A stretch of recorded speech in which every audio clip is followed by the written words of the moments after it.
दिल्ली एक ऐसी जगह है जहां पर ऐतिहासिक स्मारकों की भरमार है, लेकिन कुछ जगह ऐसी हैं जो सबके सामने हैं, फिर भी कहीं ना कहीं लोगों की नज़रों से छिपी हुई हैं। इन्हीं छिपे हुए खजानों में एक जगह है सफदरजंग का मकबरा। इसको दिल्ली का दूसरा ताजमहल भी कहते हैं, लेकिन इसकी कहानी ताजमहल से बिल्कुल अलग है। ये ताजमहल और हुमायूं का मकबरा जैसा विशाल तो नहीं है, लेकिन फिर भी खूबसूरत और आकर्षक है। नमस्कार दोस्तों, आपका एक बार फिर स्वागत है मेरे चैनल पर। और मैं हूं आज दिल्ली की एक ऐतिहासिक जगह पर, जो मुगल वास्तुकला की एक आखिरी निशानी है, आखिरी चिराग बोलते हैं इसको। इसके बाद मुगलों ने कोई इमारत नहीं बनाई। तो ये जो देख रहे हैं, मैं हूं सफदरजंग का टॉम। ये जो है मकबरा है सफदरजंग का, और ये जो निर्माण कराया इसका अवध के नवाब शुजाउद्दौला ने कराया। चल बने रहिए मेरे साथ इस वीडियो में, एक्सप्लोर करते हैं इसको। सबसे पहले ये जान लेते हैं कि यहाँ पर आना कैसे है। आप टैक्सी, रैपिडो या डीटीसी की बस द्वारा यहाँ पर आ सकते हैं। आप मेट्रो ट्रेन से भी यहाँ आ सकते हैं। यहाँ का नजदीकी मेट्रो स्टेशन है जोरबाग। यहाँ से गेट नंबर 2 से सफदरजंग टूम वॉकिंग डिस्टेंस पर है। आप गेट नंबर 2 से 400 मीटर पैदल चलकर भी टूम तक पहुँच सकते हैं। दोस्तों, इस समय मैं आ चुका हूँ सफदरजंग टॉम। चलते हैं इसके अंदर, एक्सप्लोर करेंगे इसको। मकबरे की एंट्री फीस 20 रुपये और टाइमिंग मंडे टू संडे सुबह 7 बजे से शाम 6 बजे तक। QR कोड स्कैन करके टाइम और पैसा दोनों बचाया जा सकता है।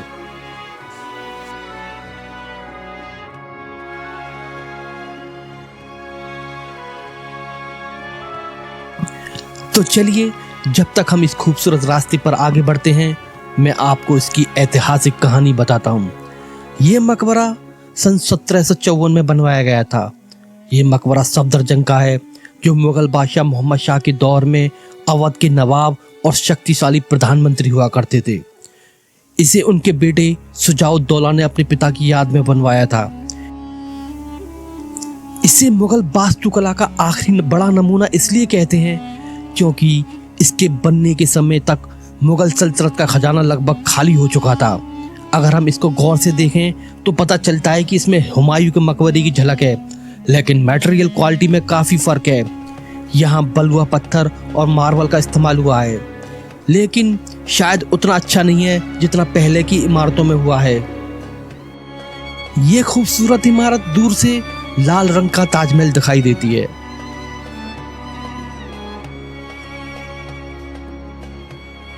कॉम्प्लेक्स के अंदर हर घर तिरंगा अभियान के तहत एक सेल्फी पॉइंट बनाया गया है। यहाँ कुछ लोग सेल्फी ले रहे थे। ये एक 3 गुंबद वाली मस्जिद है।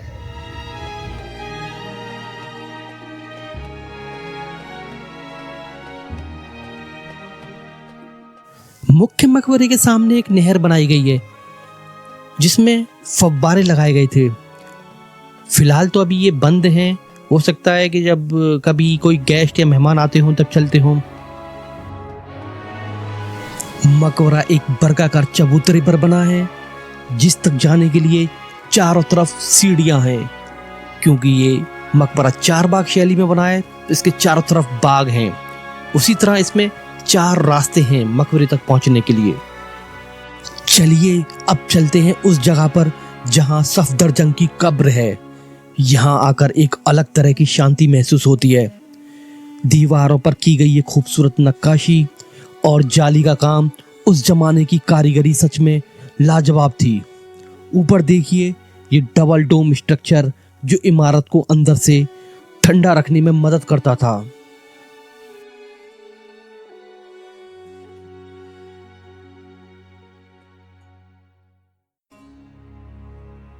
ये डायमंड कट प्लास्टर मुगल स्थापत्य कला की एक विशेष पहचान है। ज्यादातर इमारतों पर, ज्यादातर मकबरों पर यह डिजाइन की गई है। मकबरे के अंदर ये डमी कब्र है। जो असली कब्र है वो इसके नीचे तहखाने में है। तहखाना बंद कर रखा है और इसको सफेद संगमरमर से सजाया गया है। ये जो वर्क हो रहा है केवल मेन एंट्रेंस पे हो रहा है। बाकी 3 और गेट हैं। ये वर्क जो है कहीं नहीं हो रहा इधर।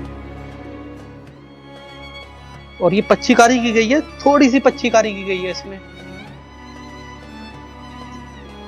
देखो यहाँ का स्टोन निकल चुका है।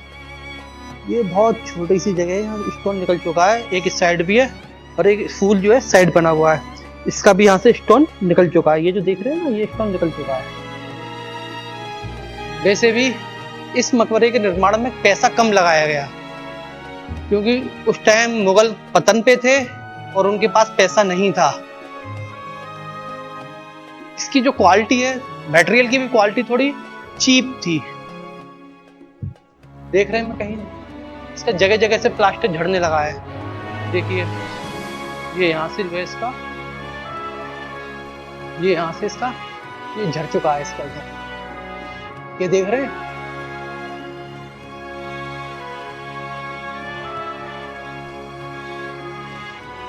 ये मकबरा 4 बाग शैली में बना हुआ है। 4 बाग, इसके चारों तरफ बाग है, गार्डन है। अभी आपको दिखाता हूं यहाँ से। जैसे इस गेट के सामने एक बाग इधर है, ऐसे इसके चारों तरफ है। तो ये 4 बाग शैली में बना हुआ था। एक मेरे सामने देखिए, एक इधर, एक सामने उधर, सामने दिखाई दे रहा होगा उधर।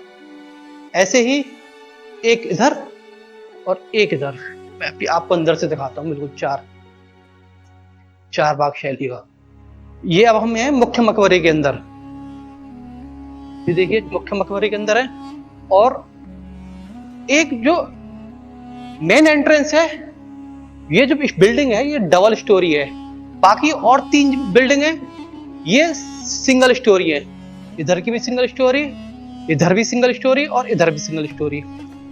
इनके लिए कहा जाता है कि ये जो बिल्डिंग बनाई गई, सहायक जो इमारतें हैं इस मकबरे की, ये मेहमान गेस्ट के लिए या जो यहाँ काम करने वाले हैं या इसके देखरेख करने वाले थे, उनके लिए बनाई गई थी। ये कॉम्प्लेक्स मकबरा ही नहीं है, चारों कोनों पर सहायक इमारतें भी हैं। जैसे इस तरफ मस्जिद है, बाकी 3 तरफ शायद शाही मेहमानों के लिए आरामगाह या दफ्तर हुआ करते थे। फोटोग्राफी के लिए ये परफेक्ट स्पॉट है।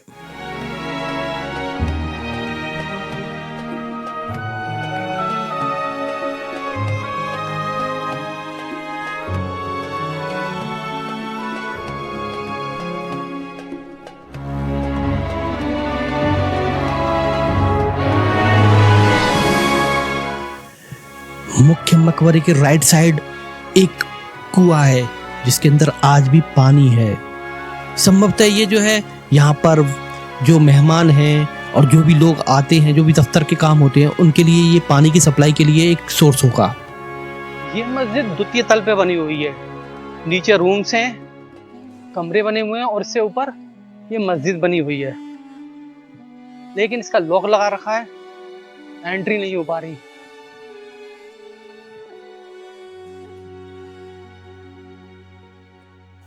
मकबरे के परिसर में ही एक ब्रिटिश कालीन तोप को डिस्प्ले किया गया है।